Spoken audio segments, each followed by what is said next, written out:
Sky Blue Fans TV. For the fans, by the fans.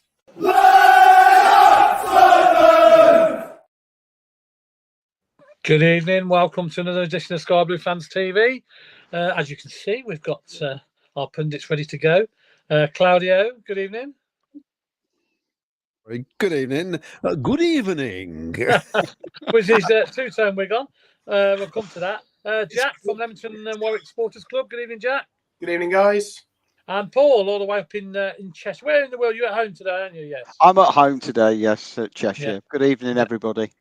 Good evening, everybody. Well, have we turned the corner is the question we're going to ask. And we're going to discuss our trip to Middlesbrough on Saturday. It's been a lucky ground for us the last couple of years, although before that, I don't think it was very lucky. But certainly over the last couple of years, I've seen us get some positive results there. And it was very positive, obviously, last week. And it put us all in a good mood for the weekend. So hopefully we can get into a good mood again this weekend. We don't want to. The last thing we want is to go up there and get beat, and then we're all moaning and groaning again next on Sunday's programme. So that's the last thing we want. But we're going to discuss a few things. Team, do we basically keep the team as it is? Competition, basically we've got a competition for you, 2 players, which I'm going to show you now. There's one. I want to know who that is. Okay. And there's number 2. I want to know who that is. That's the competition we've got for you tonight. And I'll show them, put them in the comments. You can win yourself a Sky Blue Fans TV mug. So I'll show them throughout the night.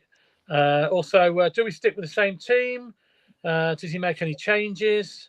And what is the impact from the bench, etc., etc. So we've got a lot to talk about, basically. So let's get straight into it.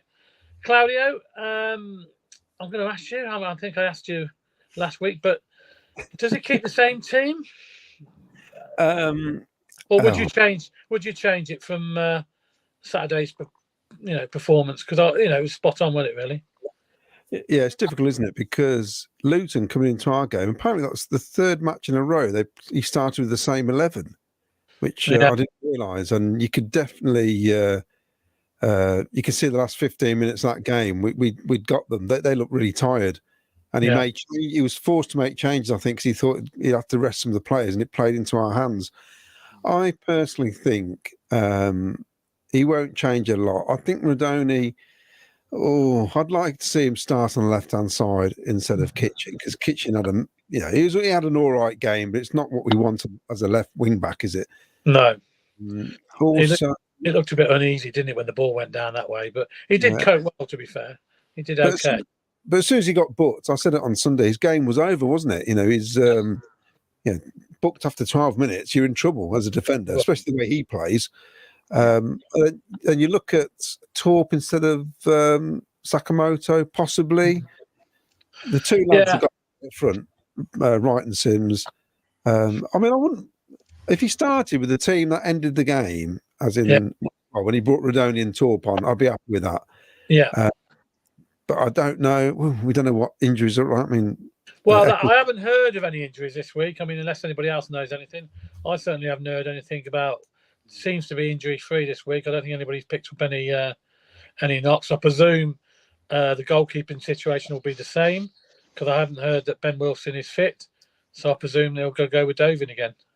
Yeah, and he's not done a lot wrong, has he? Really? It's just he's a bit young and maybe a bit naive, and possibly needs to command his box a bit more. But is he under 21? Isn't he? Yeah, he's only 19, I think he is, yeah. Exactly. By the time he gets to 26, if he's still not dominating his box, then you've got a problem, haven't you? By the time, in 4 years' time, when his contract's up, and he's still not coming out for balls, then there is an issue, isn't there? But if he's only 19, 20 years old, that's not an issue. That's down to our defence then, to try and keep people out of our box. I'd like to see the same 3 starts in the middle of defence. Milan, if he plays like he did Saturday, he's going to be great, isn't he? Because that was a really good performance, I thought. Well, that's the Milan. That's the player we want, isn't it? He's gone missing a couple of matches before that, hasn't he? But he's not been the only one. Not been the only one. There's been a few that have gone missing. He's gone missing most of the season, to be honest. I'd stick with what we had in the second half. It looked good, and the two big lads down the middle. Just play them down the middle. Do not.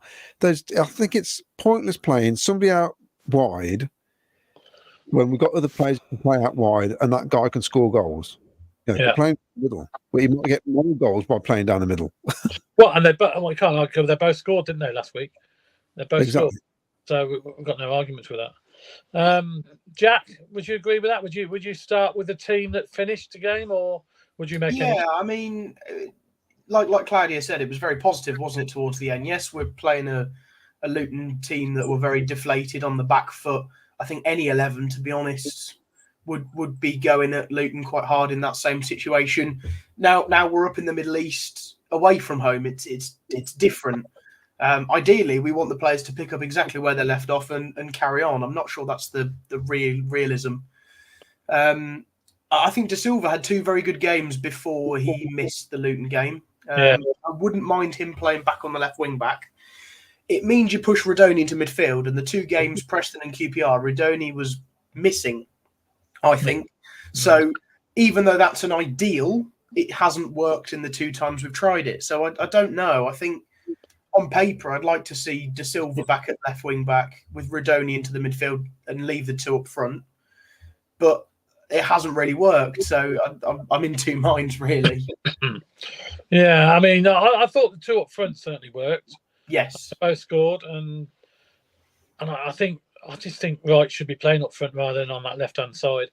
And it obviously gives the option on the bench. If you want to make changes on the bench, we've got to bring players on and put them in their right position. That bench is strong with players like Sakamoto, Efron, Bassett and Asante. You know, Asante's got bags of championship experience. Bassett looks hungry, looks pacey. So, yeah, it seems exciting, that bench going forward. And obviously, if worse comes to worst, you can drag a defender off, go to a back 4 and shove another one up front if we have to chase the game. If it doesn't work, if we're playing a back 4 and it doesn't work, then we've got no plan B, I suppose. But with a back 5, we can have a plan B and go to a back 4 and throw everyone up front. Yeah. If it's not working, and we've got plenty of options, haven't we, on the bench?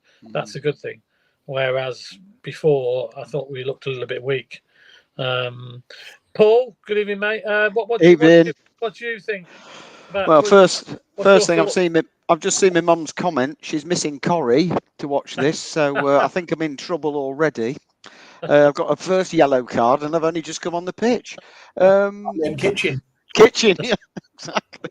I mean, we'd ideally love a win. For me, I want to see a performance. And that doesn't mean that the result's not important, but the important thing is we saw commitment, and I thought the structure, the setup.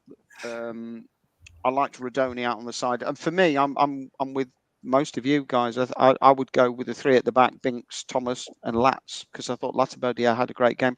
And again, if the same Milan turns up as he did, he looked fantastic. So I would go Redoni, Sheaf, Eccles and Milan, and then Torp in the 10, and you've got to play Wright and Sims at the middle. Have I got 12 players there? Because that's normally the thing I do when I name it. We could do it. No wonder my team will win. I've got 12 on the pitch. As long as it's 2 goalies, Paul, we've got a chance. Yeah, well, yeah. I mean, Dovin, he doesn't command of his age, but I thought he was speaking more. He was talking, and they've got to encourage him to come out of his shell, isn't he? As a young man, you know, plying his trade abroad, he's got an awful lot to get used to. Going from Sweden to downtown Coventry. Well, he's an international Sweden, isn't he? So yeah. They obviously rate quite highly. But he's a great shot stopper. I think he's proven that, hasn't he? That that save towards the end where they went through that Luton. They kept us in the game. Yeah, they kept. I mean, that was fantastic. He came out to him and made himself big. So I'm comfortable with him playing. So yeah, I'd go the same. But I thought Torp playing in the number 10 looked more comfortable. Yeah, it seemed to make sense. People seem to know their jobs. in that setup. And I think you were right, Ken, when you said there's an awful lot to come off the bench with that team. Yeah, I mean, Impact players. if for whatever for whatever reason it's not going to plan, you've got plenty of options on the bench, haven't you, to change it? That's a good thing. You can put Ephraim Mason-Clark on the right and things like that. Sorry. Can put people in their proper position, Paul. Like it would be nice, wouldn't it? Square pegs in square holes, yeah. Right, let's just remind you of the competition we've got going. You can win yourself Sky with Fans TV. We've got no spot the ball tonight, unfortunately, but we have got guess the player, basically. It's 2 photographs of players. I'm sure Paul knows these, don't he? Don't you, Paul? No, Ken, I didn't get last week's. I got Oh, Singleton, but no, I'm wondering whether I've ever watched Cov the way with these pictures you put up. Well, I'll try and make it. I don't want to make it too difficult. So that's number 1, and that's number 2. Claudio knows them, don't you, Claudio? Yeah, I think I do. It's just, don't know. It's weird, isn't it? It's like, I'm good like you, Paul. It's almost like I've never been. I know, yeah. Sometimes. Jack might be struggling. I don't know if Jack knows anyone. Do you? I could throw names out, but I've It's a young confidence at all. There's nothing. Yeah. Right, we've got some comments coming in, Claudia. Let's keep up to date with the comments, shall we? Yes, we got we've got good evenings from Lee Beckett, Mark Patman, Nation Radio, Coventry, and Peter Doolan says, "Good evening, guys. Great hairdo, Claudio. I've been at the hairdressers all day with this, trying to get my Cruella de Vil look, especially for Halloween, of course."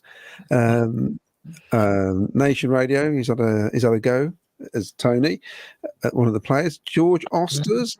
Currently watching from the middle of nowhere in Norway. I've got a season ticket, but been away for every single win this season. That's good.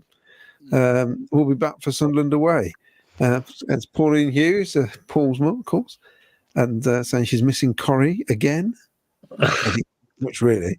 I mean, it's been going since 1965, is it? Probably, yeah. George Osters says Dovian is 22. So it's still got a long way. I mean, Oggy was 40. Okay. I thought he was younger than that. Yeah, okay. All going to Boro Saturday, are we? That's what Tony wants to know. Some are, some aren't. Mark, I definitely prefer Rudoni on the left to Kitchen, but I don't really have preference over Sakamoto or Torp at number 10. They both have their plus points. Stan Hardy, Coventry fans in the USA, about to go out tricking and treating in a minute. Can I just say on that? I've never known a kid come to our front doorstep and ever do a trick. They just want treats, don't they? And it's just a poor effort, really. So I was tempted when they come to the door tonight and say, "Come on, then, show us your trick." Claudia, what's your address? I've just bought some eggs from Costco. I'll see you in half an hour. Yeah.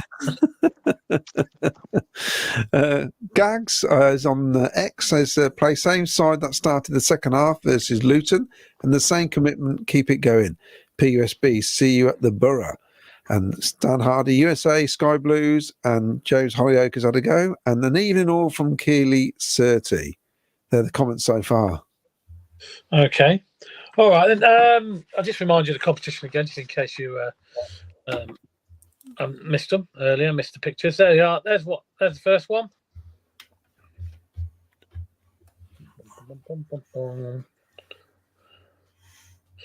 And there's the second one. They didn't play many games between them, these players. That's a clue. Oh. You do surprise me, Ken. One of them once walked past the CBS or the Rico as it was then. Yeah. They did play in the so. They drove down the M6. Yeah. Yeah, right. Okay, well, let's talk about what sort of players we're missing then. I mean, in January, when I want to talk about transfer window when it comes up in January. Where do you think, Claudio? Now, I know you're going to. Where you're going to say? You're going to say midfield and centre half, and the players you named last time. Where do you think we still need to obviously spend a bit of money or get players in? When we've got everybody back fit, I'm on about everybody's fit. Right, okay, we still need somebody to cover Milan at right wing back. We've got no cover at all, I don't think, on the right hand side. A proper right wing back, not somebody who can just fill in. And also on the left, I still think we need strengthening. It depends what we want out of the season, because I just feel that if we really want to get into the top 6, then we really need to strengthen the squad, because I don't think with what we've got at the minute we're going to do it. No. I think we just fall short. Not because we're rubbish or anything like that. It's just that the start hasn't helped. I know We've had a start yet again, like we did last time. I know we're only about 7 points behind the playoff positions, whatever, but it's 7 points is hard to catch up. We got half the division in front of you. We've got to get what we've done the last 2 games, winning a draw. We have to do that probably for the next 10, 15 matches to have any chance of getting in the mix. We need to go on a really good run of games, and so I still think left and right side of defence. And we do lack somebody can really get stuck in. I know we did it on Saturday in certain parts of the game, not all the game, but we still lack somebody with real strength, real experience, and just somebody who can knock a few people over. Michael Doyle type player. Yeah, and get away with it. A bit like a Luke O'Nien at Sunderland. Something like somehow, I don't know how he finishes a game without getting booked sometimes, but they get round the pitch and they just do the dirty stuff and get away with it, break up a bit of play. I listened to the guy who came on our show last week, the Luton fan, and he said something, and I actually laughed out loud because they thought we were playing the dark arts on Saturday. And I never even think about it. They were saying, they didn't have time waste, didn't they? And I'm thinking, we were losing. What? I know. They also said that they were rubbish and we were far the better team. And but they said, they just seem to do little things to break play up and do this and do that. I'm thinking, I'm sure it was the other way around. Well, that's what they're good at. That's what they how can you time waste when you score in the 92nd minute? I know. I didn't quite get that. I thought no. I just think we need both sides of the defence. We do need somebody really strong in midfield. Somebody, he doesn't have to be a massive name, does he? Just somebody can do that job, basically. But it's got to happen. He's got to make some sort of signing, I think, in January, hasn't he? We can't go and let January go with nothing happening. Well, it depends what he wants. Depends what the owner wants. It's down to him, isn't it? He's the one who made the decision. We've heard rumours in the past, haven't we, that things haven't happened because the people at the top didn't want it to happen. But it depends what he wants out of this season. I think as long as we're safe, he's happy. It would appear so. Yeah, Jack, do you sort of agree with that? Where would you look to strengthen? Yeah, I don't want to sound boring, and I don't want to sound like the same thing we've been saying for 3 months. But we need someone in the middle of the defence, don't we? We need fads or a fad-like player. Experience. But I want to play on the fact that we've talked about Dovin not being as vocal and such. If Carl McFadzean was playing in the middle of a back 5 in front of Dovin, we wouldn't be complaining that Dovin's not talking. Let's be honest. Dovin's made one mistake that's led to a goal this season. That's probably the one at QPR last week. It's his fault. We can all agree it's his fault. Every other goal that we've conceded, you could say he could have saved a couple, but nothing else has been his fault. At the end of the day, he's a goalie. He's there to stop the goals hitting the back of the net. And I think he's made some very good saves for us so far. Yeah, he's not the full package. We know that. But he's young. He's 21, 22, whatever the comment said. If you put a very vocal leader in the middle of a back 5 in front of him, I think that worry disappears. And he will learn from that fads-like replacement how to communicate, how to organise a back line. So I think that's the most key role we've got that we need. I agree with Claudio. We need genuine Milan cover. The only reason he's been playing every game is because he's the only person we've got. He's very good on his day, but we've obviously seen him not be brilliant so far this season. And this is where I dip into the loan market to get another central midfielder in because... Yeah, I was going to bring up about the loan market. Yeah, I think we're the only club, I believe, Claudio. Is that right? We're the only club without a lone player in the Championship this season. Yeah. And so I think with Sheaf and Eccles and Torp, when they're all fit, we're fine. But unless we get a loan player in or someone else, and I think a loan player could be ideal. Like when Hull got Cavalier, is it Cavalier on loan last season? Yeah, Cavani, That yeah. sort of player, go and get someone creative, hungry from the Premier League. Mhm. That's what we need, perhaps. Front line wingers, I think we're okay. Left back, we've got 2 players. They might not be perfect, but we've got 2. So yeah, they're my centre half replacement or a cover at right wing back. Sorry, and a lone midfielder. They would be my 3 targets. Yeah, I probably tend to agree. I definitely think we've got to go into the loan market. I can't believe, he hasn't used that yet. Didn't use that loan market, but I think that's to do with Doug King again, isn't it? I believe. I don't think he believes in loans. Paul, where do you stand on the recruitment? Well, on the loan market, they're going bonkers round here because obviously Wrexham's my nearest club, and they've just got Matty James on loan. Yeah, so that's a name that brings. They're very exciting. They're very excited. I think he'll do brilliant for them. I'm sure he'll do a good job for them. Yeah. Yeah, I mean, the amount of times Matty James playing for Cov, and you thought, oh, that was lucky he was there, and oh, that was lucky. He just read the game really well. And it's he's got that the experience, savviness. the experience as well. He can close the game down, can't he? And do the dirty things if you like. Yeah, whether it was wages, I don't know. Is obviously you've got the Hollywood money here. It's Wrexham and now the North Walian Man City. But getting on to about Coventry,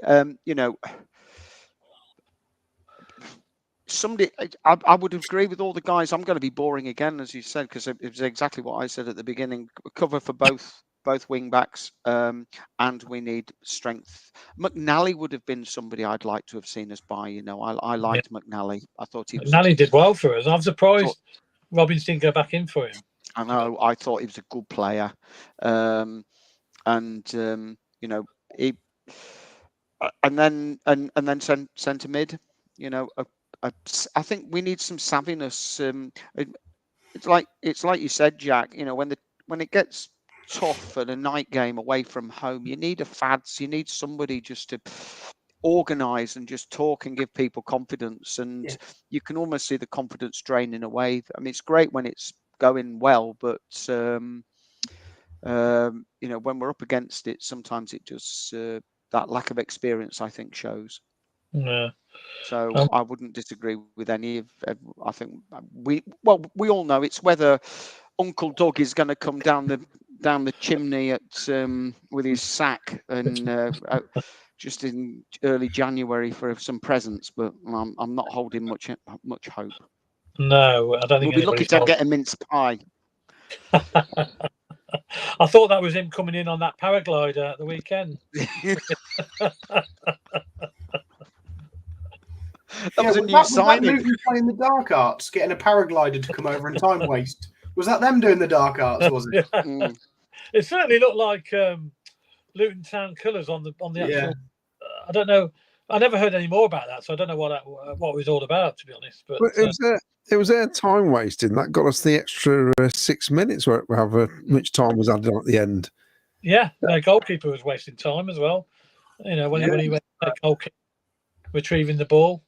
So, they can't turn around and tell us that we were doing that. How long did it take that lad? Was it Holmes to get sent off? How long did it take him to leave the pitch? Because Latty was pushing him off, wasn't he? He came over, didn't he, and tried to push him off.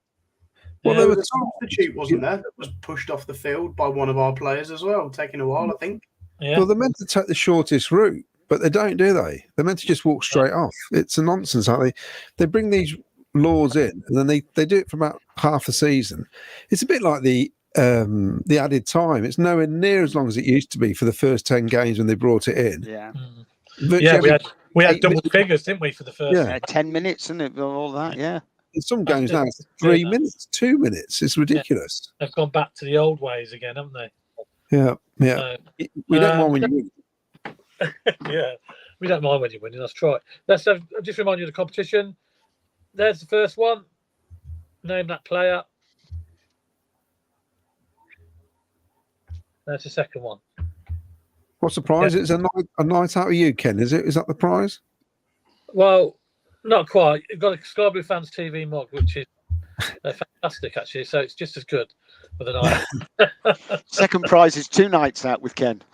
You can come out on my DJing night. That'd be an experience for you. I'd do that. That would be Yeah. good fun. That would be. Get some good parties. Right, Claudia, we've got some more comments. We have, yes. We've got from Nelly Satari or Cestari. Nelly, It's that's a new name. done it better than that. Since it sounds like a certain Italian surname. I don't see Rodoni starting at left wing back. He didn't have any defending to do against Luton, and Boro will have some dangerous attacking players. Robbins will start De Silva.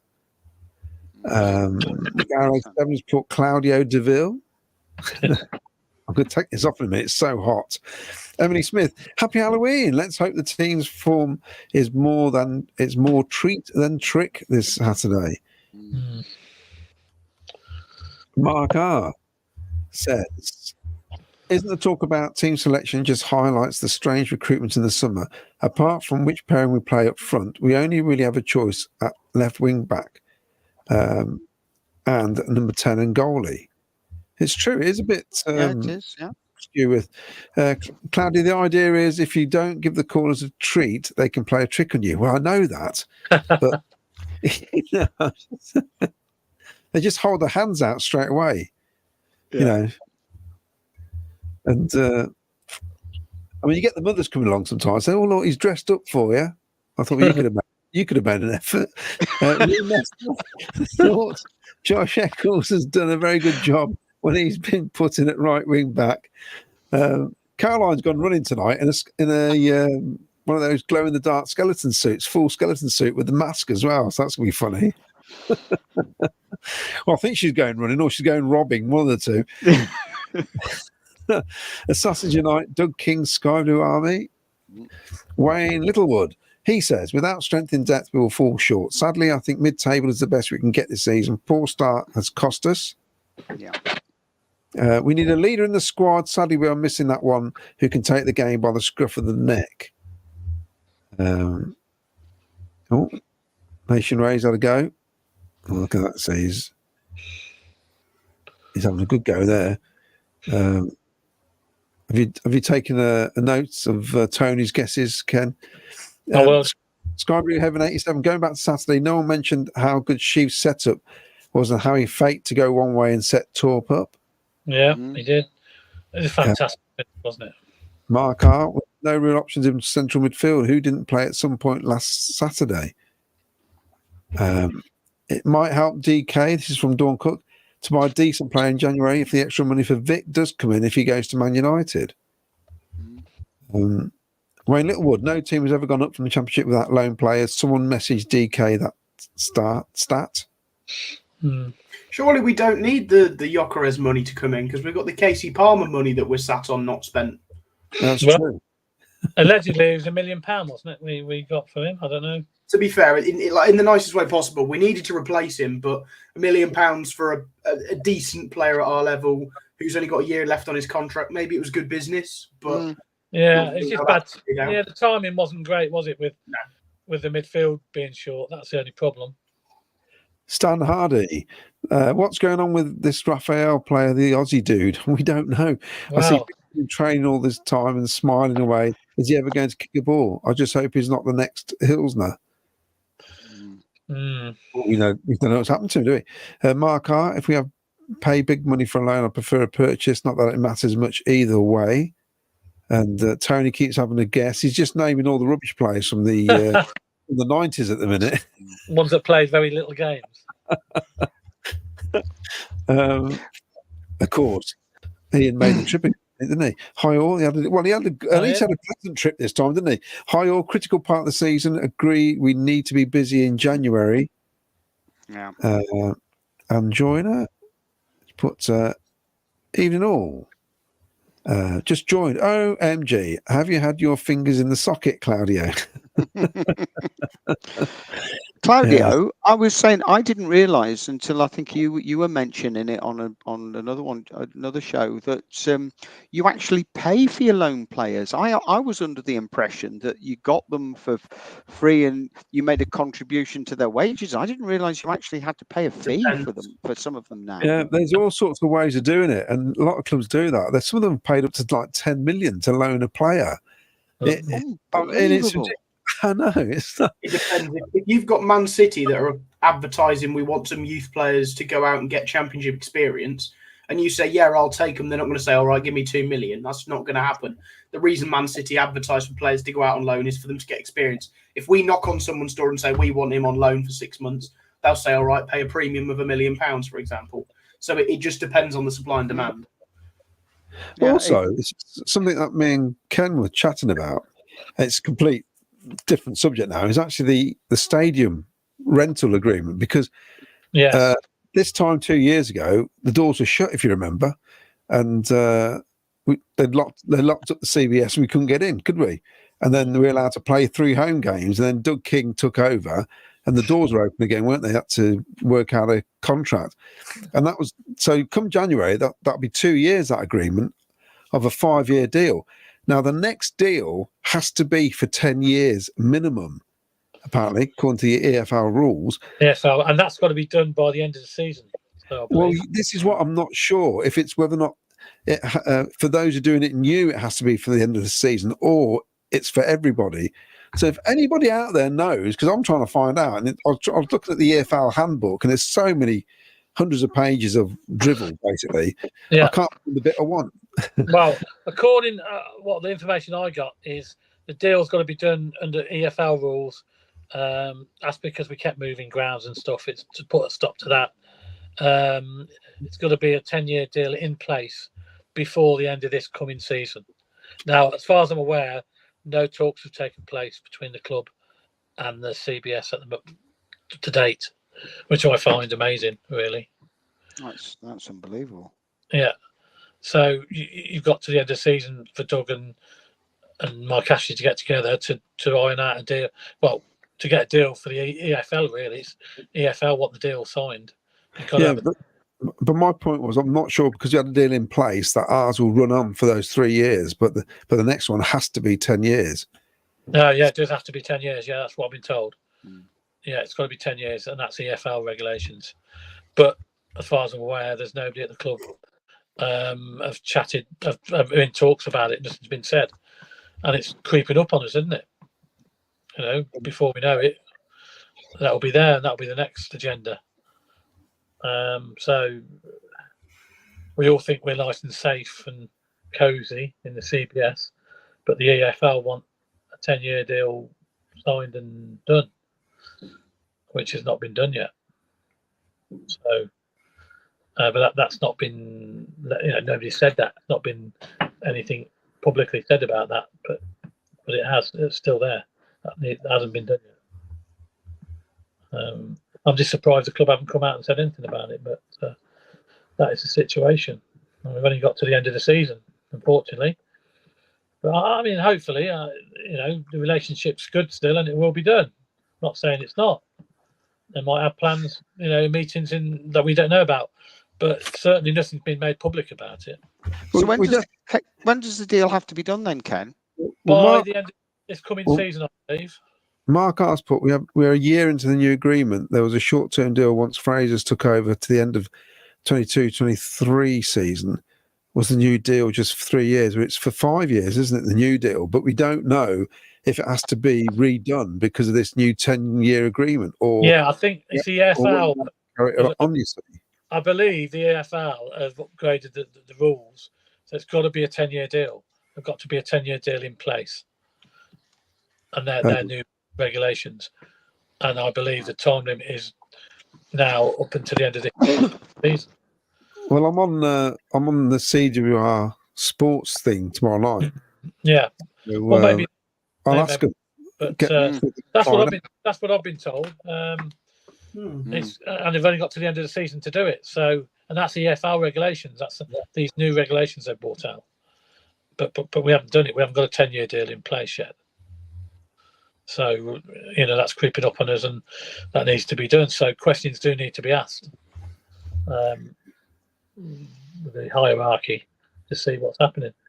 But King's gone all quiet at the moment, hasn't he? So, we don't know. His brother's gonna even Sorry, faster. Ken, just to ask again. So are that saying that any deal that a club has with an owner of a stadium, and most of them do own their stadiums, so it's I suppose they want a 10-year deal in place in effect now, or by the end of the season. By the end of the season, I believe. Yeah. Ignoring whatever is remaining of previous deals, or Yeah, does it get added on? Stop clubs moving from ground to ground like we did, basically. Like we went from Northampton and went to Birmingham. They're trying to stop that. Basically, that's it. That's the reasoning behind it. Yeah. So I think take like West Ham. I know they've only been in the Olympic Stadium for 8 years, I think now ish, maybe 7.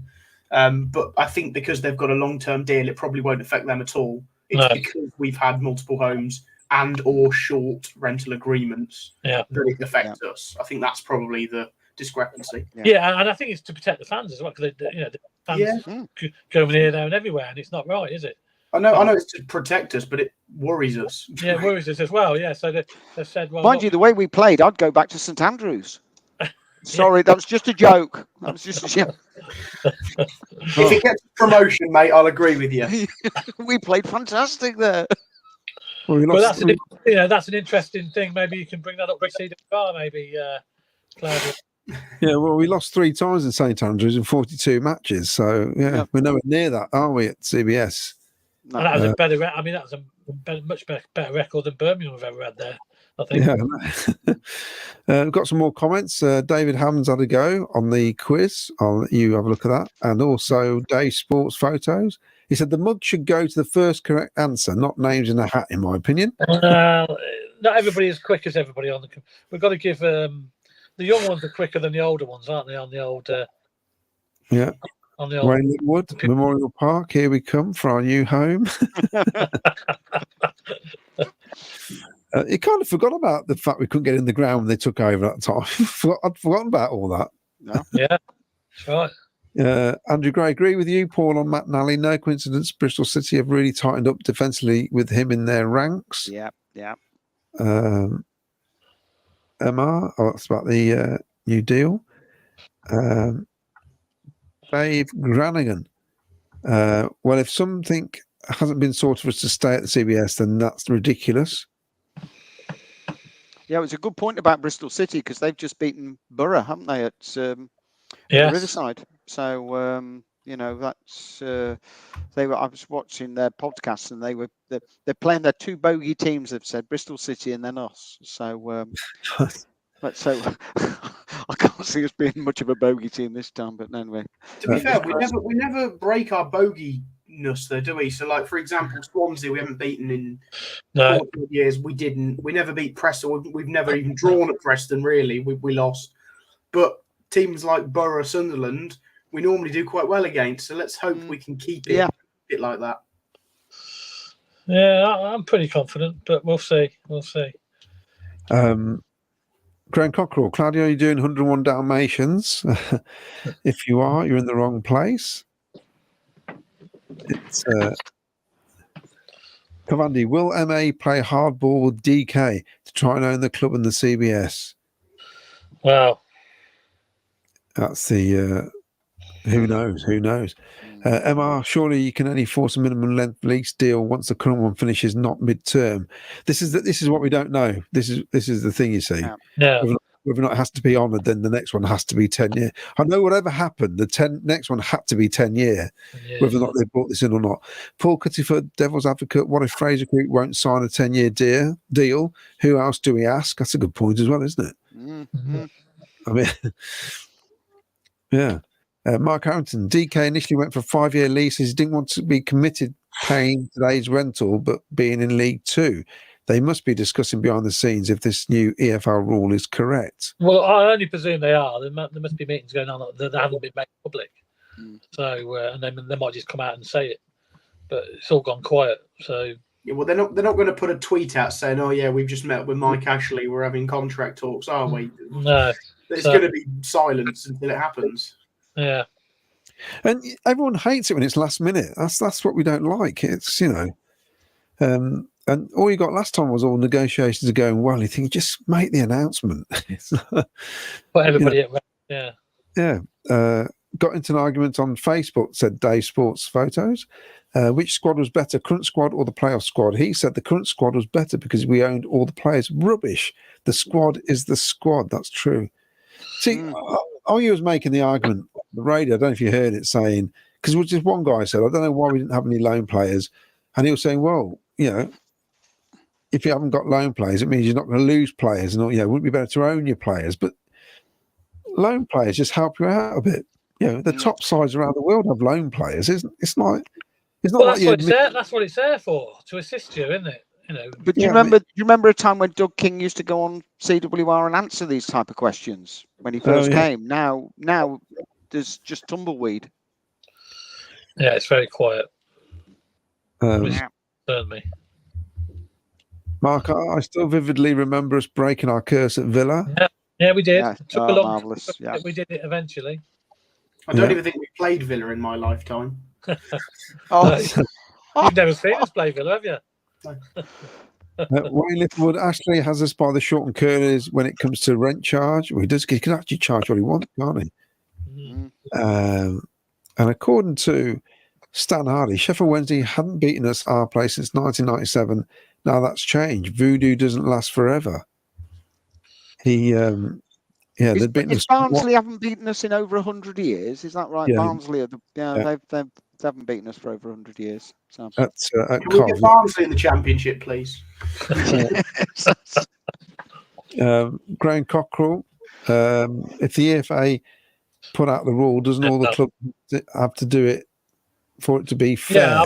I believe it is. It's a rule across the board. It's not just for us. Yeah, but most clubs will own their ground, won't they? So they won't have they won't need a deal. I don't know how many are in the situation we're in. Yeah, exactly. So it's just, I think, to protect the supporters and stuff like that. And they want a long-term Interesting deal. to know that. It's just actually how many of the current Championship teams don't own their ground, because I know Middlesbrough obviously do with Steve Gibson. Yeah, it is actually. Yeah, and what sort of agreements they have in place, but obviously we never hear it until agreement ends at the end of the season, doesn't it? That's why they desperately need a new ground. Yeah. So there's a lot of clubs who don't own the ground, actually, a lot more. Wayne says Doug King is definitely a man of the moment type owner. It goes well. He wants to be front and centre. Tough times, and he will hibernate like Joy and Tim. I totally agree with that. Dawn Cook, this is quite funny. This, blimey, Jack, please don't make comments like you haven't seen us play Villa. You make me feel like a fossil. I've just looked that up. Actually, we've played Villa twice in my lifetime, and I was 18 months old the last time we played them. Blimey. And that's when we went down. Let's not have Jack on anymore, 2001, please. Yeah, last game of the season when we got relegated and Got relegated, yeah. Sorry, Paul. Thanks, Jack. Wow. I saw this on the internet as well. This interesting little. I'll put this up regarding the Sky Blues across the top four tiers, the FA Cup, the Carabao Cup. Only Man City, Chelsea, Liverpool, and Arsenal scored more goals than the mighty Sky Blues, which is amazing. Yeah, apparently. In this, Maidstone gave us a helping hand, and Man United. Sorry, Maidstone and Man United have helped contribute to that. If we didn't play them two, well, we still have to score them though. So that's interesting. It is. So Wayne. How do you say that surname? See, keep giving me these tricky. Maru. Merva? Merva? That was that. We need it phonetically or something. Wayne. It's Wayne anyway. Wayne. And I thought is he my German? name, It could be Vane. Whatever happened to the ground being built at the uni? Oh, Well, yeah. that was never going to happen, was it? Ever. No, No, Can you it's imagine? true. Can you imagine all the traffic trying to get down off Gibbet Hill down to the? It'd be Well, an Kenilworth absolute Road, yeah. nightmare. To be fair, I could walk to Warwick Uni from where I live, so I wouldn't mind too much. It was going to be further down the A46, and the idea was to have a road built through to it, which Slip road. because there's so much land they own around there, Warwick Uni, in the fields behind the new leisure centre bit, quite near my house, actually. I'd have been with you, Jack, because I was from Cannon Park, so it would have been easy for me to get across as well. So that would have been nice and easy. But this is from Mark. How many clubs actually own their ground? I suspect other parts of the business own the ground. That's how you end up with Derby and Oxford having to buy the grounds back when it goes wrong. There's a lot of clubs who don't, even like Juventus and AC Milan and clubs like this. Man City don't own their ground, do they? No, I think they've bought it now because they can. Right. But they Was that used to tax rent avoiding thing? They bought it so they could avoid tax or something. it. Yeah. But Because that was the council owned it, didn't they? Bournemouth don't own the ground. I don't think Southampton own the. They all rent off somebody. You see, so yeah, it's just one of those things. It's not unusual, but it would be better to own it, wouldn't it? So you can't. Yeah, that might be some kind of vehicle that the chairman has the leasing company as well, and wheels within wheels. It's, I mean, ours is a straight down. We rent from Mike Ashley, don't we? There'd be no connection to the club. So if you do it that way, you could lose that arm of the business, but you don't lose the ground, sort of thing. Yeah. So it's not like you don't lose everything, do you? Right. So this is from Dave Sports Photos. To add to the point about value of owning players, is there a value? Sometimes their value goes down. Do you get greater loyalty from permanent signings? No. Players play for themselves. No, yeah, that's true. Yeah. That's a good point. At the end of the day, the players do play for themselves. It's their future at the end of the day, isn't it? I was going to ask, actually, I mean, I know we asked it a few weeks ago, but we've got a few players, 3 players I know out of contract. There might be another one as well, but Ben Wilson's out of contract at the end of the season. Bidwell is out of contract, and Tavares, and there may be one more. I'm not sure the other one, but there's definitely them 3. Would any of the panel, who would keep all 3, or would you get rid of them? Jack? I think Tavares he's been useful, but we're buying players to play in front of him. So yeah, he's not playing at all yet. He's fit, isn't he? He's not playing. Yeah, I think he played a cup game, maybe, if I remember right. Yeah. We've bought players to move beyond him. So I think his contract will run out and we won't renew it. Wilson, he seems like he's the number 2, so you never know. He could get another contract. It would save getting another number 2 in if Dovin is supposedly the number 1. Yeah. And Bidwell, well, we've all said we need improvement on the left. This is a chance. While we've got 2 contracted players at left wing back, there's no point improving them. But if we've got a player who's going to be 32 and out of contract, that's the time to look new. Maybe it's the time to move on from Bidwell. I love Bidwell. I think he's brilliant. I really think he's a brilliant player for us. But like I say, a 32-year-old that's not getting better, now's the time to move forward, I think. Paul, what would you, them 3, who would you keep? I'd let all 3 go. All 3? All 3, yeah. If we're going to replace, because I think with 2 of them, it's age and marking that they're probably half my age, which makes me feel great. Thanks.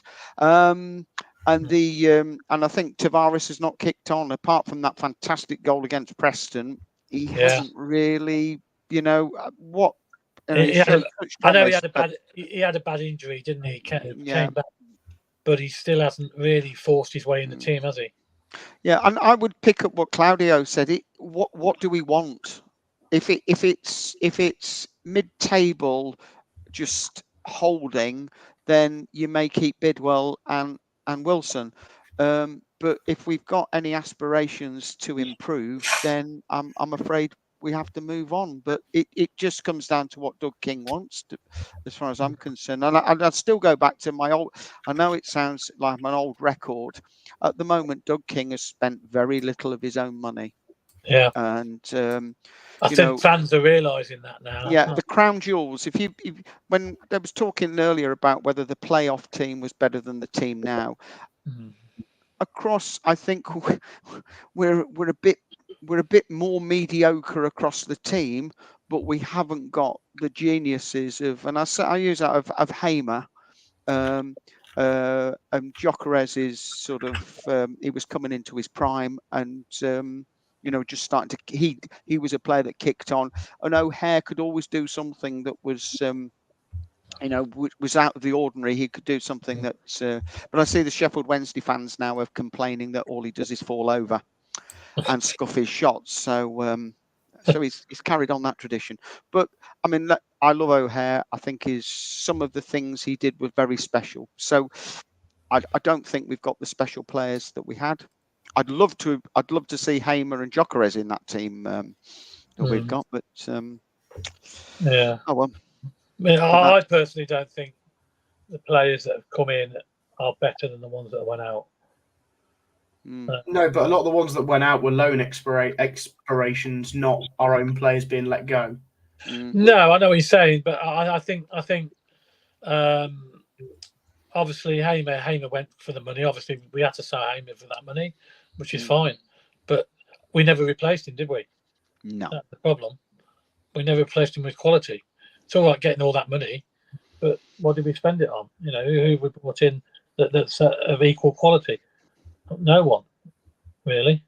I mean, Vic wanted to go. I'm not so certain Gus did want to go. I think if we'd offered Gus and O'Hare the money, they'd have stayed, and I think we'd have been a much better team for it. If there was a good contract on the table, if they pay the going rate, which they obviously don't, because we're probably one of the lowest payers in the league, aren't we? And Sheffield United obviously got more money than this because they've got the parachute payments, when they came down from the Premier League and stuff like that, which is fair enough. But don't you think, Ken, that's the outrage? I'm furious about it, really. That fans have been conned with this Premier package, and it just hasn't backed it up. No. We haven't got a hope in hell. I mean, if we did, I don't see us getting anywhere near the playoffs this year. I really don't. I'd let all three go. I was about to say, where were you saying? All three? I'm not fussed about all three of them, to be honest. You're telling me we can't find better than a player who rarely plays anyway, a keeper in Ben who's indifferent at time. You don't know what you're going to get with Ben, and the same with Bidders. I mean, he's a solid defender, but these aren't players that are going to get you promoted. And if you've got this vision, we want to be where we want to be, as he kept saying, then you need the players to back it up. And we're not quite there yet, and we need more quality. And the players who did leave, well, I mean, even with Hamer, a great player, but you're not telling me you can't find another gem like that out on the continent. Yeah, I mean, we got him from next to nothing, didn't we? I don't know what did we pay for Hamer? 1.3 or something. Yeah, not a lot of money, was it? Yeah. Surely there's more players out there. And Victor's just a bit of an enigma, really, because. Well, you remember when he came on loan, and everybody was saying, "Why we bought him back?" Yeah. Loads of people moaning, weren't they, saying, "Oh, we got him back. He was rubbish when he was on loan. What we got him back for?" But obviously, Swansea. He was at Swansea, wasn't he? Yeah. Well, Swansea bought his pants, absolute pants. Yeah, it was rubbish. Yeah, they were pleased to see him go. Yeah. So it's one of those, isn't it? You just don't know, do you? I mean, when you look at Wright and Sims, I mean, they're a strange pair, aren't they? Because they scored loads of goals last season, but they still don't light up my world when I watch them play, if I'm honest. They're a very strange pair of strikers. They don't really excite me at all, if I'm honest. No. Can I just say something about Wright? This is probably going to just it's the way I watched The Good, the Bad and the Ugly yesterday. Lee Van Cleef, look at it, watch it, looks like Haji Wright, or Haji Wright looks like Lee Van Cleef. I wish he's the bad one. I wish he'd get a bit bad. Have a look. Lee Van Cleef, Haji Wright, twins. Tell you. Really? Yes, the good, the bad, and the ugly. How do you wear That's that? our front three. Sorry? They're not even the same colour. Look, I didn't want to go there. Just facially, they look very similar. You got Check black and them out. white or something. Stop it now. I'm just facially. Oh, facially, right? Okay. Yeah, just look at the nose and everything, and the nostril. He looks like, because I looked at it, he went straight in and he said the bad, and I thought, God, that's Haji Wright. Check it out. The good, the bad, and the ugly. That could be our front three. So Wayne Littlewood says, for me, Ken, all three, I would move on, pass a sell by date now. Right. Okay. Tony, he thinks Wilson's number one. Covandy, he said, I thought you were taking the wig off, Claudio, not just rub the black off. Yeah, you've left the white on there. Yeah. Brilliant. He just realised Claudio reminds me of the bloke from the film Up. Now, he's a little guy with the glasses, isn't he? Great. Thick-skinned. And what I've got to say, what a great film that is as well. This is from Paul Cuttyford. The thing with Tavares is no one wants him and no one wants him on loan. Well, It is weird. He's the one player we always say he's going to go out on loan, and he never goes out on loan, does he? Yeah, I can't understand it. Surely a lower league club would have took him on loan. And we don't even play him. That's the weird thing. Mark, if we were to re-sign Bidwell on a short-term contract, if Tavares isn't going to get near the pitch, I suspect we'd release him in January. Not sure what we'd do with Wilson. Graham says he'd keep Bidwell, always puts 100% in every game. Yeah, I'd put in 100% every game, but you won't want to see me on the pitch. The contract talks a new lease will between Ducking and Mike Murray, who runs the Fraser Group, and make all the decisions now. So Wayne Littlewood, players that have gone are far superior to what we've come in. We let go of top quality and brought in okay players. Lee Beckett's got 2 Premier packages. My theory, here's a kind of theory from Mark Houghton. DK signed 5 years at CBS and will walk at the end of that period. He's increased the revenue, paying 20% back to Sisu. Great plan has sucked us in. It's pure business. DK not put a penny in. Stan Hardy, you say we can't find another gem like Hamer, Claudia. It's possible. We have one in our squad right now developing. Robbins brings the best out of these players. I think I said, surely we can find another gem like Hamer. Yeah. Because they're out there. Oh, yeah, there's definitely out there. Dutch football, there's loads.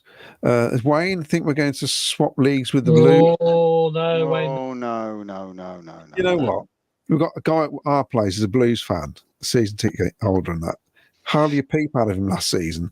Oh, you want to hear him going on about beating Fulham with the 21s the other night. It's like, I said, you put your best team out for a start against a bunch of kids. What an enjoyable experience hearing a Brummie go on and on. Oh, exactly, yeah. That's absolutely busting in it, No, it's not. It's worse than that. Dave Sports Photos. Vic is another reason why loans are so useful. Enough about loans. Yes, I know. Well, yeah. Well, he came on loan, didn't he, originally? Yeah. So did Ben Chief. Remember he came on loan for a season, didn't he? Yeah, and he was shocking for a whole year. Yeah. It's awful. It took him a while. Can't believe we signed him. He was terrible. He was rubbish. He's brilliant. He's our best player. There's so many players. It takes them a while to settle in for whatever reason. Yeah. And it, they've proved people wrong. Vic's a prime example. It looks like he might even be going to Man United now if that new manager goes there, doesn't he? Probably take him with him. Well, that goes back to an old. Sorry, go on. There was a comment one of the social media saying what that manager at Sporting Lisbon, how he's turned Victor Gyökeres into his goal machine. I'm thinking, no, I think he finally was one already. Yeah, it was a goal machine when he bought him. Yeah. Playing in a much poorer league. Yeah. I just couldn't believe nobody took a gamble on him, in the Premier League. Yeah. Which was amazing. Yeah, for 25 million, that's peanuts, isn't it? For these some of the clubs. Even the lower league, the lower team in the Premier League could have took a gamble. Yeah, that's weird. He just scored goals from definitely 100%. So shall we look at Saturday's game now then? Yeah. Let me just remind you of the competition. There we go. These are the players we're looking for. That's number 1. I think Claudia knows who they are now, don't you? Yeah, I'm sure I do, but and there's number 2. Didn't play many games, but they did play in the first team. So I know Peugeot and Subaru. The kit should give you the sort of year anyway, the season. Yeah. So there you go. Yeah. So Saturday's game then. Middlesbrough are a funny side for me this season. They started off a bit bad, didn't they? They weren't great when they started.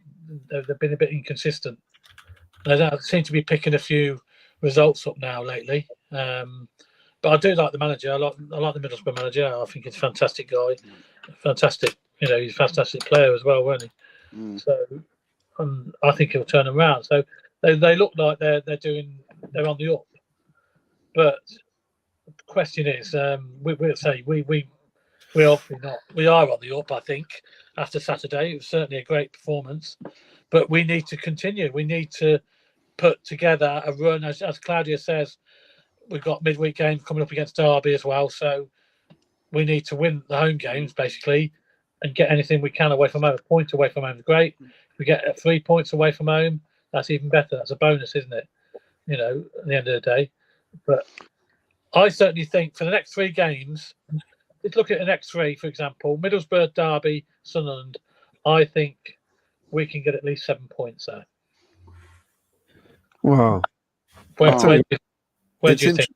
Because what are you drinking, Ken? Because I'll have some of that. No, I do. If we perform to the way we did on Saturday. Yeah, I'm sorry, that's unfair. I'll have a pint of whatever Ken's having, please. Currently, Middlesbrough have a sort of our type of season, aren't they? Really, they're expected to do better. Sunderland, I mean, just started brilliantly. You can't. I've watched 2 or 3 of their games because they've been on quite a bit on. They're a very young side, aren't they? Very young. Yeah, and they're throwing everything in the. I mean, against Luton, they should never have won that game. Luton should have won it. And basically, the amount of chances Luton had, and they just defended very deep. They threw bodies on the line, all the rest of it. I mean, Middlesbrough. I was writing some notes here. We've got a strange history with Middlesbrough. The first time we played them was 1924-25 season. Then we didn't play them again until 1964-65 and 65-66. Then we didn't play them again until 74-75. It's a real checkered sort of history. And then in the year 2000, we played them 4 times in both in the league. It's just the way the fixtures were done. In 99-2000, we played them at the back end of the season. And in 2001, we went down. We played them at the start of the season both times. Yeah. And of course, famously, in 1992, we won 2-1 with John Williams scoring our first ever goal in the Premier League. And we beat the flying postman, yeah. Yeah. In recent years, we've had a good record against them. And historically, we've got a better record against them than they have against us, I think. So it's a weird one for me. I mean...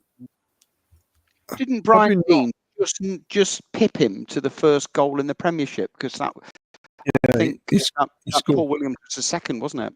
Yeah, he scored against United, didn't he? Sheffield. Well, he was playing for Sheffield United. Yeah, he scored against Man United. I just think we've got to be solid at the back. We're all going to think the same, aren't we? Solid at the back and try and get some on the break. But we have got the players to do it. And this team, this is pretty much the same team as last season. Did it last season? We got the result there when we needed it. And the season before as well, more so, the playoff final season. Yep. And we just got to get wins, haven't we? We need. I don't care who they're against now, but the next 6 matches, or at least up to the international break, we've got 4 or 5 games for international break, I think. Something like that. Yeah.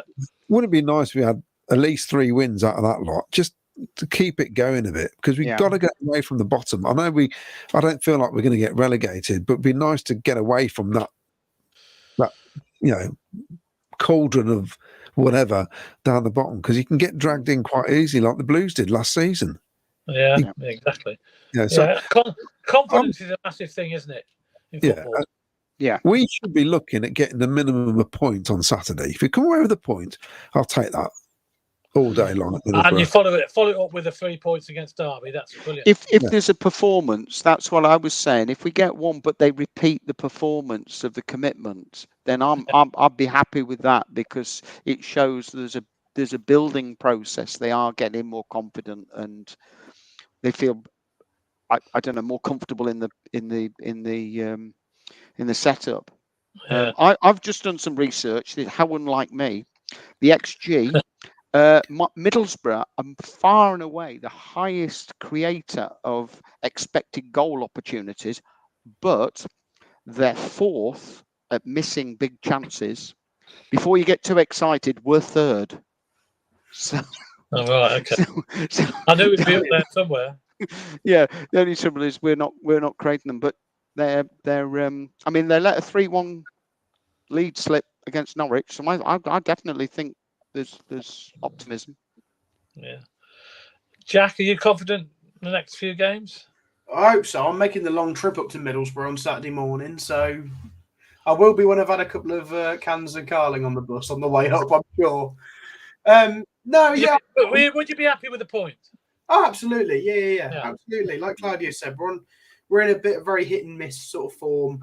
We might have just found our feet with a back 5, but another solid point with a good performance away from home, we'd snap that up. Absolutely. Especially with a home game coming up on Wednesday, you got to follow that up, and you with 3 points hopefully against Derby. Yeah, and maybe another 1 away in Sunderland. That's 3. A lot of travelling for 3 games in a week. We don't just hop on a private jet. We're not Man City. These players have got to sit on coaches and all sorts. So two away games to 2 of our furthest trips in a week, with a midweek game in the middle. It's tough going. So, 2 draws away from home and a win at home would be more than ideal. And I think 5 points from 3 would be fantastic. It really would. Well, yeah, I think a lot of people would be happy with that. I would be. Claudio, is there any more comments? Yeah. This is Mark R. He says he was watching the Boro webcast yesterday, and they were talking about the hoodoo we have over them. Is interestingly, this is true from Tony. We are poor away this season, though, and we've been poor since April. We've not won a game Easter away from home. We've been poor at home as well, though, haven't we? Look at the home record. So things have got to change. Yeah, definitely. This is from Ian Plumlott. Paul Merson said today, Man United should have bought Vic when he played for us. They would have saved themselves a fortune. He said they didn't because he only played for Coventry. And Tony says we drew 4-4 there in 1974. You can get that. You can see it on YouTube, actually. That is a great game. That is the two teams are unbelievable, because Souness is playing for Middlesbrough. Jack Charlton was their manager. You at that game, Paul? I was at the cup game about a couple of years later when we lost 3-0, but that is Ayrton Park was a dreadful place. The stands were so low, when the ball was kicked up in the air, you lost it and had to guess where it was coming back down again. I'll tell you what, you took your life in your own hands, the way end. Yeah, those narrow streets and the alleyways. Yeah, it wasn't great. But I know over the years, there's so many teams. We've had awful records. As I remember, like when I was your age, Jack, going away from home. Middlesbrough was one of them. We were useless a lot of the time. Newcastle was another one. We hardly got a Newcastle away, yeah. Even Sunderland, to be honest. We used to beat Sunderland at home and lose away. That's how it was. There was a lot. We hardly saw an away game and we hardly saw a win away from home. we used to average about 4 a season, if that. So travelling away from home was absolutely awful. I mean, I must admit, admittedly, we were in the top flight for most of it. But yeah. So, but I'll take a point. Definitely take a point on Saturday. All right, so let's have some predictions then. What are you going score-wise then, Claudia? All right. One. We're going to concede because that's what we do, don't we? Yeah. So, so I'll go for a 1-1. 1-1. Jack, what do you think? Yeah, completely agree. 1-1, and I'd be content with that for sure. Paul? 2-1 to us. Oh, 2-1 to What are you Scott. drinking? Sims and now, right. Paul? What are you drinking, Paul? I've just opened one of Ken's cans. Oh, Ken's yeah. cans. I haven't given you my By the time score I've had yet. 3, we'll be winning 4-0. But I'm yeah, going- we'll concede. We'll definitely concede. I don't think we will. Oh, I think we're going to snatch a win right at the death. 1-0. oh, Yeah, I love right at the death. That announcement was sponsored by Ken's cans. that. So I'm going for a 1-0 win. So there you go. Tell you what, my coach will be rocking on the way home if we win 1-0 right at the death. That'd be buzzing. That would be It's fantastic. always better when you win. It seems a lot more important when you win 1-0 away and in the death, right at the death, and when they can't come back. Mm. It gives you that extra feeling, doesn't it? Comfort.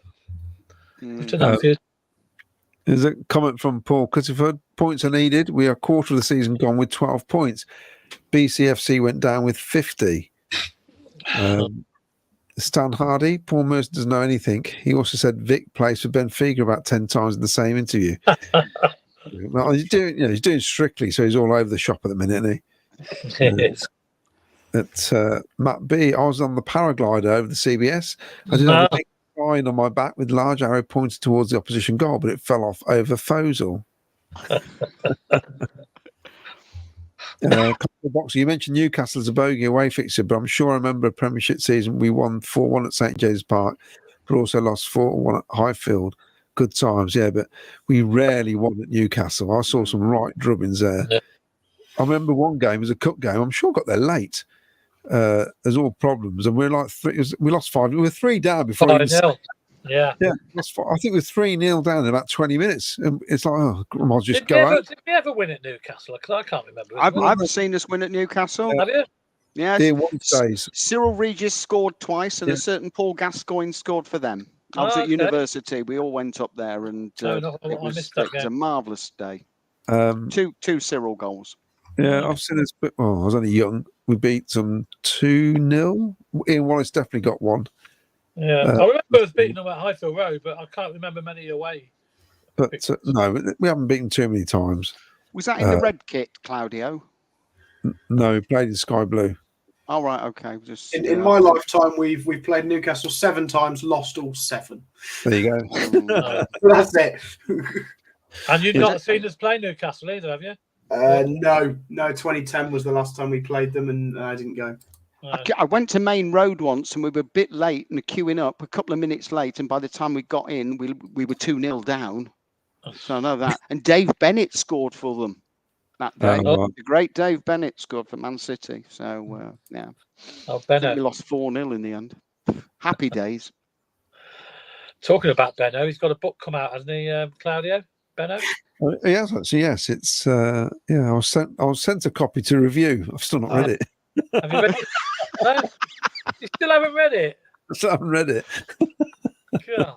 You had a week off recently, didn't you, Claudio? Come on. Yeah, well, he's got Dave Bennett's reviewing Claudio's book, and he hasn't coloured it all in yet. You review Ken's cans as well. Yeah, got a book out actually. Yes. I was going to show you a picture of it, but I haven't got it on there now. It's gone. But anyway, we can coach travel if you're going up to Middlesbrough. ccfctravel.co.uk. That's where to book your coach travel. Very good supplier of transport in the area and very reasonably priced. And they also do the car parking as well. So you're parking either home or away. they're the providers you need. Right. Any more comments before we finish? Oh, let me give you the answers to the quiz. See if we've got any correct answers, Claudia. If you can quickly look down. I can't see any. That there is called Andrew Ducros. Ducros, yeah. Ducros. Yeah. I thought you were jotting them down as I was saying them. Well, I was, but then I lost track. And Claudia, you know him, don't you? Go on, who is it? Barry Quinn. I wouldn't have got that. Oh yes, of course. Yeah. Barry Quinn. I say yeah, between that was in the era where they all shaved their heads for some reason. Yeah. So they're the two answers. So if you Quinn and Ducros, if you said Quinn and Ducros, let us know. Whee. But I can't see both of them on there. I think we've got both. I'm looking now. We should have said this. No, there's a lot of Ducros and Pipe. Yeah, I've seen Pipe. It just look a bit like Pipe, actually. I was going to say, while you're looking at that, just going back to that 4-4 against Middlesbrough, there's an absolutely wonderful goal by Colin Steen and Holmes. But my first absolute hero was Colin Steen. So I would, if you can, I recommend any Cov fan check that out because it's a great City side then in '74. Yeah, I mean, I can see two. David Hammond's and Dave Sports photos. Ooh. I've got both of them right. Yeah. Well done. So David Hammond and Dave Sports photos. Dave Sports photos. Yeah, I didn't even see that. I've seen. Okay, so it's just two then at the moment. Yeah, that's all I can see. So we'll just pick. Oh no! We'll send both of them a mortgage, now. Yeah. Yeah, well, contact us at info@SkyBlueFansTV. We'll send them both. There's only two. They were quite hard, to be fair. Not many people got them right, and they didn't play many times for City, so you can understand why a lot of people didn't get them. But yeah, send your details. Dave Sports photos. And Dave Hart. What was the other one? Dave Harlan. Hammond's. David Hammond. Hammond. Send your details to Sky Blue Fans TV. The address is on the bottom, going along the bottom of the screen, and we'll get some mugs out to you. Just send your address, postcode, and contact number if you've got it, just in case there's a problem. And we'll get them in the post to you. Congratulations.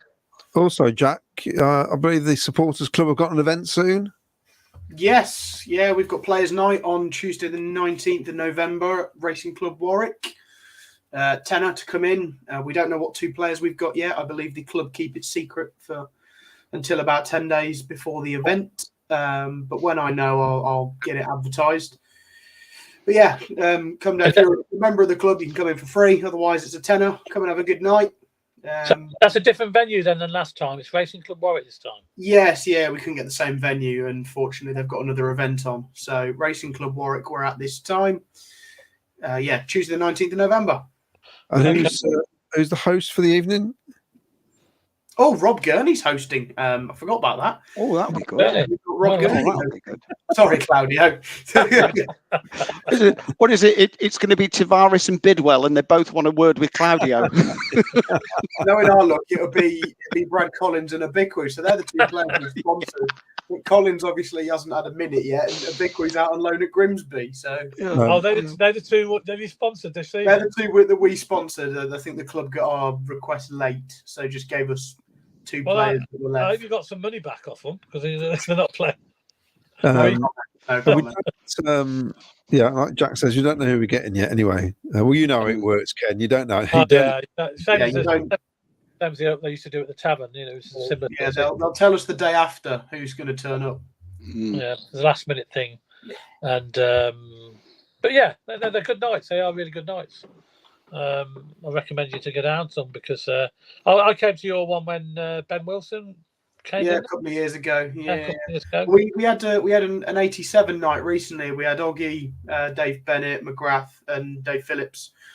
We had 4 of them, and it was a great night. But yeah, we've obviously got this one, current players, so be good. Yeah, that's good. Yeah. So what sort? How much did you get in? Tenner for non-members. If anyone's a member, you can get in for free. Right. Okay. Fine. And how do you get your tickets? Or you just turn up on the night? You can turn up on the day. You can drop me a message. So we've got an Instagram page, we've got a Facebook page, we're on Twitter, X, whatever you want to call it. Right. Just drop us a message. You can pay in advance. That's not a problem. We're happy with that. But I'm sure there'll be availability on the night. Yeah. Okay. Fair enough. So there you go. That's a good night to go along to. I'm sure there'll be a few more as the season goes on as well. A few more comments before we wrap up then, Claudio? Dawn says, can we buy tickets now or not yet, Jack, please? Oh, they just answered that, I think. Yeah. Yeah, so just Leamington and Warwick Supporters Club on Facebook, LWCCFC on Twitter. We've got an Instagram page as well. Oh, so this is a good one from Day Sports Photos. If you go on YouTube, the game's on there. If you look for Middlesbrough Coventry, it's Steen goals followed by a chorus of "You're going to get your egg kicked in." Yes, it is. Yeah. It's clear you can hear it. And I actually want to know: did anybody ever go home in an ambulance? Because we used to sing that. Hold on, it was a St John's ambulance, wasn't it? Yeah, but it was surely. You're going home in a St John's ambulance. Yeah, but surely they'd be taking you to the hospital. Yeah, but when the St John's ambulance used to run onto the pitch with the stretcher, and the West End used to go da na na na na na. And they all used to be like in uniform with the hats on and everything, didn't they? Do you remember? In black. Yeah, they looked like a traffic warden, but white. And... That's right. Yeah, I remember them on Match You of the Old didn't have Match a of the Best. paramedic then. Just had a blanket. That was it. I will say before we go, my latest Jim Brown history podcast is on YouTube. We've not put it on Spotify yet. That's on. If you just go to our channel, you'll find it on there. It went out last night, and it's about comebacks, coming back from 2 goals to win 3-2, and we've only done it. I think it's 10 times since 1964, 11 times since 1964. So 10 times since 1970, and 6 of those have been in the last 10 years. And there's a section where we talk about our team in 2014. So only 10 years ago, and I mentioned it in our the actual chat. Yeah. We're a world away, a world apart from that squad in only 10 years. It's ridiculous when you look at the players who play for us then compared to now. They're nowhere near. It's just incredible how we've moved on. Mm-hmm. And what that game was against Peterborough, where we won 3-2, if anybody remembers it. 8,800 was the crowd at home. 8,000. So 8,800. So in 10 years, we've managed to put 20,000 on the gate. And I mean, most of that's come in the last 2 or 3 seasons, but it just shows you, doesn't it? When you get a bit of momentum going, how the fans come back. And I know people say, oh, fickle fans, but it's just football fans. It's not being fickle because it's the same all round. It's, yeah, there's only one club in the city, simple as that. And, there's a lot of the youngsters before you used to look around and they've got Man United, Chelsea tops on. You don't see any of that now, hardly. Everywhere you go, it's the Cov top, isn't it? You go into town, you see Cov tops everywhere. You go to Leamington, even Warwick, there's Cov tops, all over the place. Whereas before, young kids used to sort of be brought up Liverpool, Man United fans, didn't they? But now, got a bit successful and they're interested. Well, I'm between Tarl and Balsall Common, where I live. And it's amazing. I mean, obviously, if you go towards Tarl, you're going to see Cov shirts. You never used to see Cov shirts in Balsall Common. You do now. It's really weird. You'll be sat there in the cafe and you see kids walking past with a Cov shirt on. Yeah. And it's, I mean, there may be people who've moved from Coventry to Balsall Common, I don't know, but you used to see Blues and Villa. That's all you saw for years here. So I think it's great. I love it. Actually, although I think they must think I'm the nutter because I'm always going, Sky Blue Army, as I walk past. And he said, you got 11-year-old kids walking around like that. It's a bit dodgy, isn't it? some old blokes going, Sky Blue Army. But yeah, it's great to see. It's like on holiday. When you're on holiday, you see all those Cov tops, don't you? Everywhere you go, Cov tops, whatever wherever you go on holiday abroad, I always see at least one. It's amazing. Well, and to be honest, you wear it as like a badge of honour now, whereas a few years ago it was like a badge of embarrassment, wasn't it? You didn't wear your tops because you thought, you don't want to be took the mick out of or something, or just laughed about. And the worst occasion for me was I went with a friend of mine. He's a member of the Man City supporters club. So, I mean, he supported them when they were rubbish. And I went to this meeting with him just because we're going out for a drink, basically. He was going there first. And we're sitting there talking, and this guy said, "Oh, so how are you getting on the Championship?" We're in League Two at the time. I went, "We're in League Two." He goes, "Oh, yeah? When did that happen?" I went, "Oh, I just thought, yeah." I know. I thought, yeah, that's what happens, isn't it? Out of sight, out of mind. Yeah. But that would have been like that with other clubs. Like, I'd forgotten Wolves had dropped down to Division 4 when we won the FA Cup. Blues were in Division 3. Villa got relegated, and Leicester did that season. It was, we won the FA Cup. We kind of forget these things when you look back now. Yeah. And the football world, it always changes. It comes in cycles. Yeah, it's like a clock. It comes back round. Unless you're Preston and they're still, they're not been promoted since 1960 out of that division. So. But I'm sure our turn's coming again. We'll be back there soon.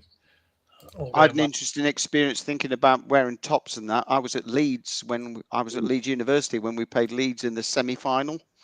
And I was stupid enough to wear my Cov top cycling into university the following time. I nearly got pushed off my bike. I don't know how many times. So, they're interesting fans of Leeds. And remember, I'm married to one. Yeah, they are interesting.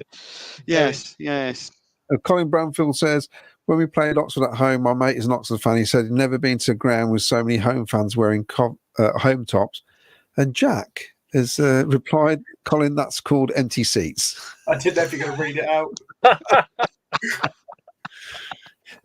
Well, that's the thing, years ago, we used to be on the telly and we did have empty, I'm talking Highfield Road days as well, where, the crowds were rubbish. I don't care what people, they can talk about the atmosphere. The crowd at times was appalling.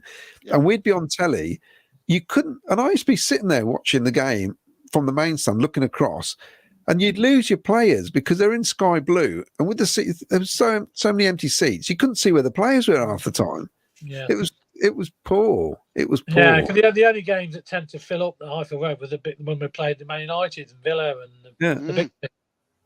And you thought you got good home support until they scored, and they always used to jump up, didn't they? And you get the get out of here, you get in your own end.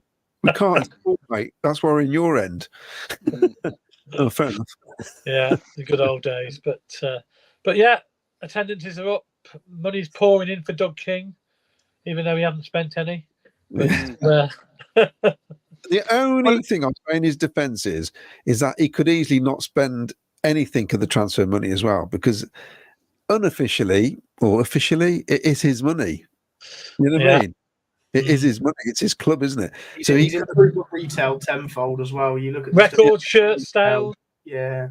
So he could easily not have spent anything and didn't what the Blackpool guys did and just kept all the Premier League money and then decided to leave and left them all in debt, whatever. So there is that side of it at all. But yes, it'd be nice to think he'd spend a little bit more and push us further. Well, I'd like to see him back the manager in January. Definitely, he's got to back the manager. No. What he wants, what he needs, and I'm sure Robbins will know what he wants. His recruitment team will know what they want, and hopefully they'll get the backing they need. So Sorry, I was just going to say, I thought you made a very good point, Claudio, I was just bigging up your podcast because you and Jim, the podcasts are brilliant. But the point I think making, we could do a lot more with the, the Lodge Diary where they've got, I think it's called the Diary, we could do that with the coaches because I think there's a bit of relationship to be built about what people do. Yeah, we don't know half of them, do we? We know George, obviously, because he used to play for us, but that's about it. I don't know much about I think they could do a lot more because I thought when he first came, Doug King got the communication going because he controls the club, but it seems to have all just dried up and I think they could do quite a bit more of just introducing the backroom staff and just tell us what their jobs are. basically. Yeah, bring the fans into the club again, because if they're not careful, they could lose something very special. And I think I said it the last time I was on. Oh, for goodness sake, it's great getting older, isn't it? Your man who went, the coach. Oh, for goodness, help me. Dennis Lawrence. No, Dennis Lawrence. Dennis Lawrence, I felt was, a big missing. And not to feel that he wanted to be on the journey to the Premier League and go to the US. I mean, well, he obviously got offered a good contract, didn't he? Better than he was on here. So otherwise he wouldn't have left, would he? So he's obviously got, I was interested in that comment, Ken, because people say that a lot, don't they? Like your players, or they wouldn't have left, but we don't know that. That's the thing. Half the time, we'd like to presume they wanted to stay, but a lot of these players or coaches, they do want to leave. They do want to do something different. There's that side of it as well. Well, they might fancy a life in America or whatever. You don't know, do you? He's American, though, isn't he? Is he American? Yes, isn't he? He's America. Yeah, from Trinidad. He's from Trinidad. Oh, from Trinidad. Sorry.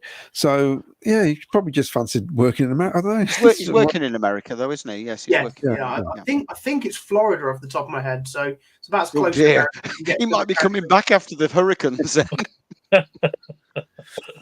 Well, back. It'd be nice if he could come back, to be honest. But what I thought was good Saturday was the chorus of the Mark Robbins song. Yes, it was that loud. made no doubt in my mind that the fans were behind him. Yeah, and it was loud on 3 occasions, really loud. It's not like even at half time, when we were 2-0 down. Yeah, and everybody was going. Oh, it could.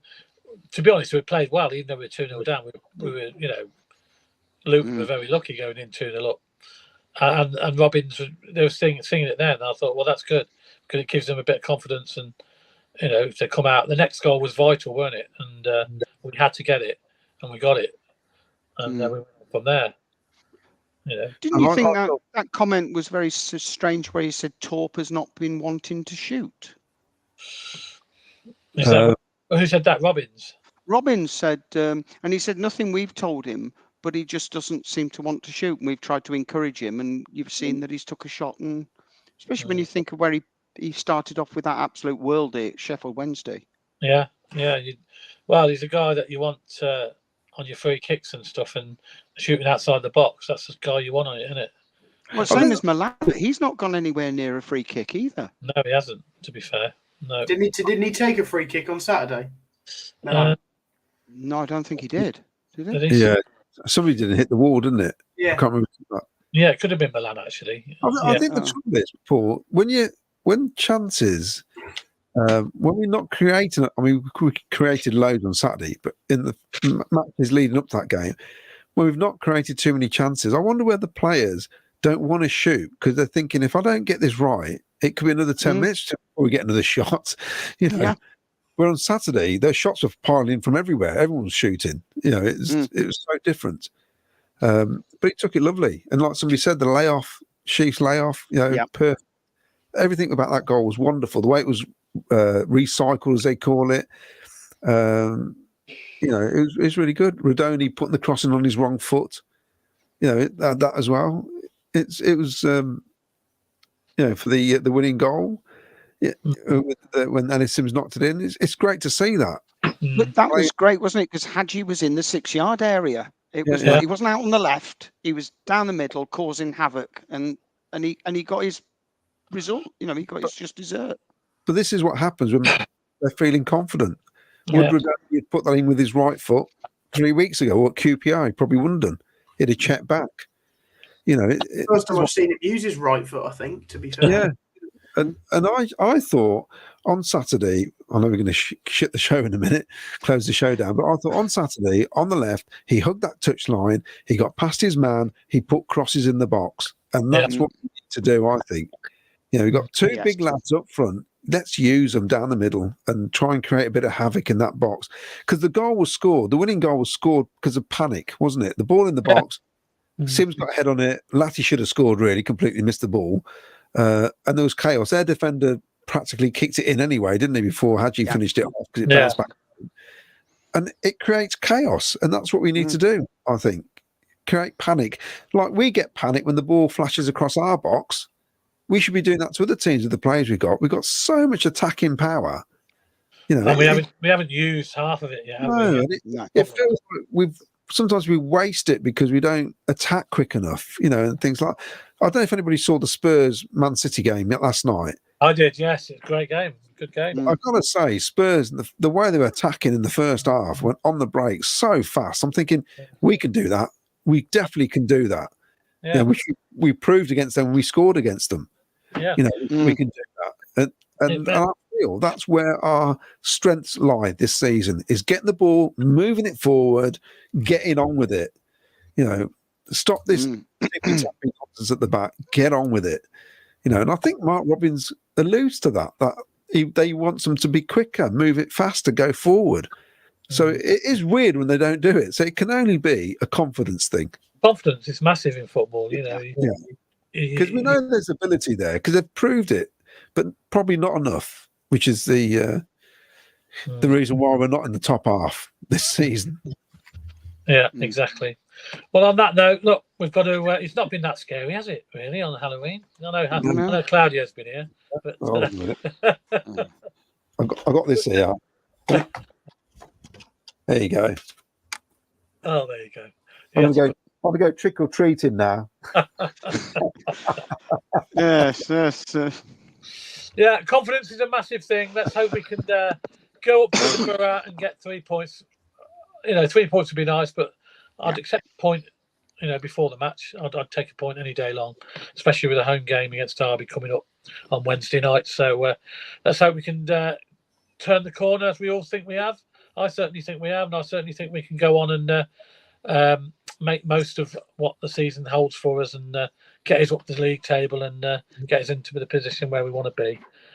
Confidence is massive, and hopefully the players will know that and hopefully do the business for us on Saturday. So thanks very much, Paul, for coming on. Thank you. And you, Jack. Thank you, mate. Thanks for having me. No problem. And Claudio, thank you very much as always.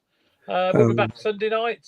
And, me and you, because Vicky's on holiday and Miles in Jamaica. Miles is in Jamaica, living it up, and Vicky's on her travels. So I wonder if he's tied that in with because they've got is he still there for the international break? I wonder if Jamaica are playing at home. Did you realise that? I'm not sure. He's Casey Palmer and Latty. Yeah. I'm not sure how long he's gone for 2 weeks, hasn't he? So he'll be back. Oh, maybe. All right, he'll be back, will he? Be back. So Jamaica anyway, home on the 15th of November. But that's a shame. He could have stayed a little bit longer. He would against the USA. He could have won Hadji. Oh, he could have said Hadji. Fantastic. What a muppet. Oh dear. Miles, never mind. Anyway, look, it's been fantastic on this Halloween evening. Yeah. It's a big play up Sky Blues, and let's hope for the 3 points on Saturday.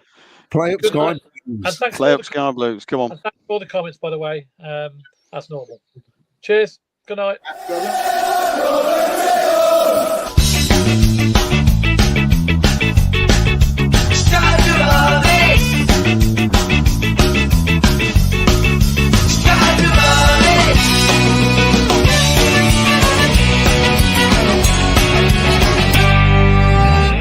Sky Blue Fans TV. For the fans, by the fans.